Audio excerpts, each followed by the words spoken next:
Welcome to the Rocky and Meisty Show presented by Jew Stool. Thank you for joining us, everyone. Let's get right into it.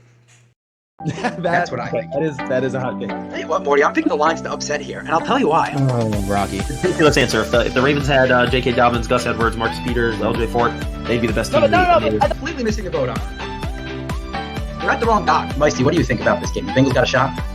I have here written down in my pamphlet, I have Bengals 35, Chiefs 30. I'm sorry to say it. If Bengals are going to the Super Bowl, they're the hottest team in football right now. They playoffs with Jared Goff already. They made the Super Bowl with Jared Goff already. They didn't need Matthew Stafford to make the playoffs. They had that taken care of already. They got Matthew Stafford so that they can win these big games. The most insane, crazy thing that we have never, ever seen before. Granted, they had 2 timeouts, but I'm curious.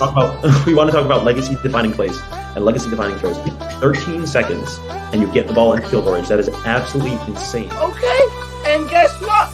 In basketball, you use a basketball. In football, you use a football.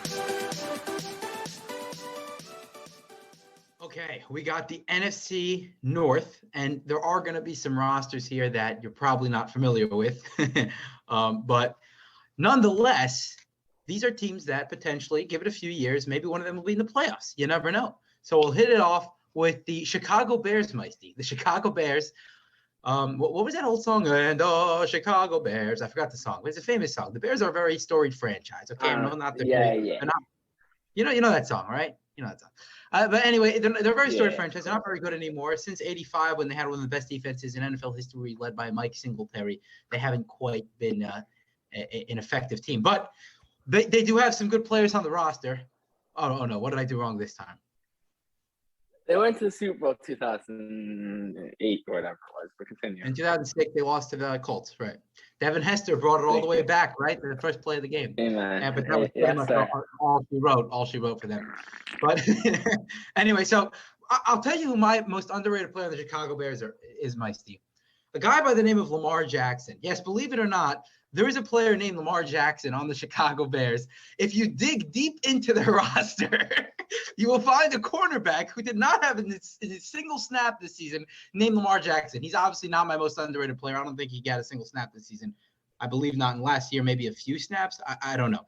Either way, the 0 snaps played I'm seeing over here. But he is officially on the roster in the special teams. He plays more primarily in the special teams. In reality, the most underrated player for me on the Chicago Bears is James Daniels, the guard. The Chicago Bears, Justin Fields was pressured, I think, about 96 times this season. And we're talking about in 12 games. He didn't start 5 of those games, right? You had Andy Dalton in there. You had Nick Foles in there for 1 game as well, which they won, by the way. Just a lesson for everyone. Like, why you have Nick Foles sitting there, maybe start him a couple times. But anyway, point being that, and their running game was not very effective either. But they have a couple bright spots. Jason Peters is a big name. But James Daniels was a very effective blocker for them up front. And I think that I talk about a lot of these bad teams and like, okay, everything starts up front. Everything starts up front. It doesn't necessarily when you have a quarterback like Justin Fields that is very athletic. And if you're going to build around him, I don't think you have to prioritize offensive line as much. You have a guy like Jason Peters and you have a guy like James Daniels. Get 1 or 2 solid pieces in there. You don't need to have a spectacular offensive line. And I think that with a mobile quarterback like Justin Fields, focus more on getting playmakers and getting some players on the back end in the defense, and I think the Bears will be good. But I think they can have a good team in a couple years if Justin Fields continues to develop. He's got a lot of potential, but I like one or 2 more pieces on the offensive line. But for now, they have a couple nice pieces up front.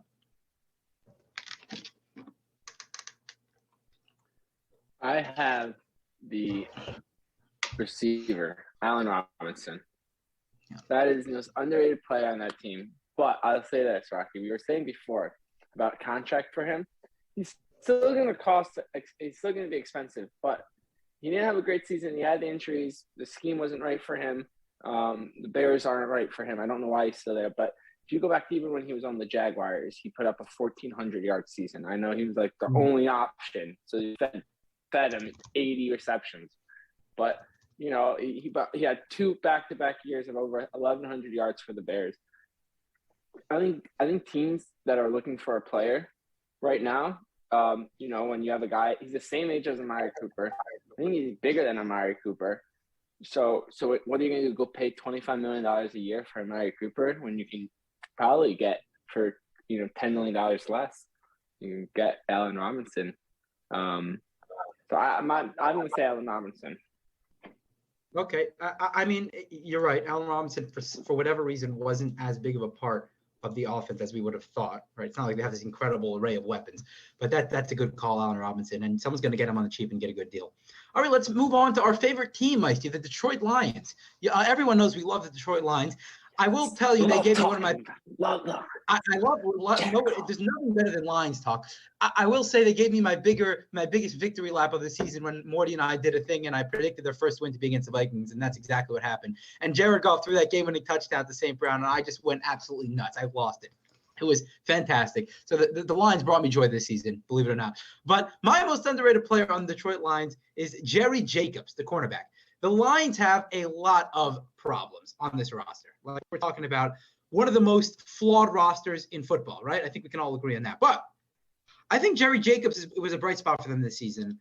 An allowed completion percentage under 60%, only allowed one touchdown and under 7.5 yards per target. Like it's gonna take a number one corner to make Jerry Jacobs a valuable piece because he's not a shutdown corner. They don't have any number one great superstar locked up at any position. But if you get a number one corner and you can slide him back to number two, then the Lions have something going. So it's going to be a full rebuild in Detroit, but at least they can have comfort knowing they have a couple talented players on that roster. Who you got? Oh my. The Lions, it's a tough one. That's who we're talking about. Yeah, the Detroit Lions. By the way, I see your enthusiasm in talking about the Lions. I think our next podcast should be a Detroit Lions podcast. I'm so excited. We have to get a Lions fan on here. We have to find one. I don't know how many there are out there. But I believe that the answer to that question is Jeff Okudah. Now, I know he's not an underrated player because he's highly rated, but I think that he's someone that people are kind of pushed away over the last year or so just because he's been injured and he's on the Lions. But I think that he is the most underrated player on the Lions. I think that he has to make – if he steps up to the game – I think the Lions, they don't have any future. I don't know what I'm saying. Yeah, Jeff Okudah. Okay, Jeff Okudah. Fair enough. We can move on from the Lions. We'll talk about them a different time. Maybe closer to the draft. Draft time is interesting for the Lions, right? That's always the interesting time for them. That's what they love. So let's go into the Packers. This is an interesting team. Obviously, a lot of disappointment. And a lot of injuries this season. And that's why my favorite guy, my most underrated player on the team, is Rasul Douglas, because Jaire Alexander, who is traditionally the number one corner on the Packers, did not play most of the season this year. And Rasul Douglas had to jump into that number one corner spot. And we're talking about a team that went up against a lot of big-time receivers. And he did an absolutely great job of filling in for Jaire Alexander, the 16th best cornerback in the league, according to PFF. When you look at his numbers, only allowed a completion percentage of 50%. That's a very good number for a cornerback. And what was the yards per target average? 5.5 yards. We're talking about an outside corner, a shutdown corner. Honestly, you had Jaire Alexander back there, and you have a good group of corners in Green Bay, and it's going to be exciting to watch. I think that they can really – they have the pieces on offense. They bring Rodgers back. People don't realize how good of the back end on this defense is just because people always focus on the offense. But at the end of the day, you have a Rasul Douglas and a Jaire Alexander. You're going to have two great corners on the outside. It's going to be tough to throw on them too, Meisty. It really will be. What about you? Thinking about Robert Tonyan. I think that he is the most underrated player on the team, and I'll tell you why. First of all, so they lost him midseason. First of all, he's great after the catch. He's great hands, and he's great at blocking. I mean, what more can you ask from a guy like that? His energy to the team is a huge aspect of the game for them. He brings a lot of energy, and I think that was very hurtful to the team when he didn't get you saw at the Packers. I mean, they just fell apart there in the season. I think that Robert Tonyan could have been a huge part of that. So I think that Robert Tonyan, when next season, I think he's the man that needs to. I don't know. That's that. Robert Tonyan. Okay, Robert Tonyan is a good one. That's a good one. Let's move on to the Minnesota Vikings, and we'll conclude with this. So I know I went secondary twice already. I'm going to do it a third time just because I like this one too much. When you look at the Vikings secondary, you think about the big names, right? You think about the Patrick Petersons, Harrison Smith, Xavier Woods. Like these are three guys that are very popular. But honestly, the best cornerback in the Vikings last year was Cameron Dantzler, and it's very underrated. And Cameron Dantzler is my most underrated player on the Vikings. Again, allowed less than 5 yards per target on the year and is very good in pass rush. So I honestly is a good all-around corner for them. The Vikings have a pretty good roster. Just they lost a lot of close games. They won a lot of close games. They lost a lot of close games. But you have a good structure in place there. A defense that was of the worst in the league a couple of years ago, trying to get a little better. Some nice pieces in there. Some guys that are getting older. Patrick Peterson, like we mentioned, those guys are getting older, but they have some young pieces. This is a second-year man out of Mississippi State, Cameron Dantzler. That's my underrated for the Vikings. What about you? I actually was going with one guy, and now I actually have someone else. I'm going to go with Eric. Was it Dan? Did I steal your guy? No, I was going to originally go really with I really liked at first I wanted to go with Brian O'Neill, but he's not underrated anymore because he kind of proved himself. He was Pro Bowl this year. But I want to go with the guy that got snubbed out of the Pro Bowl this year, Eric Kendricks. Guy's an absolute animal. He's a machine. He's all over the field, never out of position. I think that he could be a top 3 middle linebacker probably at the end of next season. I mean, I thought it would be this past season. Why not this next season? I mean, he had 5 sacks. He gave up 22 total yards. What? I think that's a bad stat. I think that's the wrong stat somewhere. But no, well, with linebackers, silly stat. I know. I'm trying. That's really funny. It says like yards allowed. I'm like, what? No, that is a good pick. Okay, that makes more sense. Okay, so he had an interception that went back to 22 yards. Makes more sense. 22-yard return yard. Yeah, it says defense and put it in that. But yeah, my guy is Eric Kendricks. He's everywhere. I think that he's the most underrated player on the Vikings. All right, Meisty, we got through the NFC North. That wasn't an easy one, but we did it. And next time, stay tuned for our exclusive Detroit Lions podcast. No, I'm just kidding.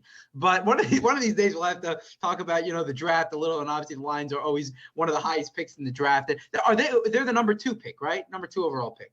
Which, by the way, number 2, right? Jags are number 1. For whatever reason, they tried to give it away at the end for knocking the Colts out of the playoffs, and then the Lions beat the Packers. Like the Jaguars beat the Colts, so you would think, the Jaguars beat the Colts and the Lions are playing the Packers. Well, obviously the Lions are going to get the number 1 pick, but then the Lions play the backups on the Packers. So they and the Jags are going to get another number 1 pick. The Lions are number 2 pick. It's not the worst thing in this year's draft. You don't have a consensus number 1. You don't have a top-notch quarterback. It's just a very deep draft in certain positions, but not in the skill positions per se. Receivers, some good receivers in there, but not in the quarterback aspect. So a number 2 pick's not the worst. So we'll have to discuss these teams. 3 of these teams are going to need to do a lot in the offseason, no question. And the other one's got a big question at quarterback with Aaron Rodgers in their hand. Yeah. No, I'm just. You good? All right, let's do it. NFC North. I was just so happy that we talked about the Lions. You know what I'm saying? Yeah, it's like a rush. It's like the Lions. Woo, like a lion. Roar. Like a lion. Anyway, thank you for joining us, everyone. Remember to subscribe on our podcast on Spotify and YouTube, and have a great day.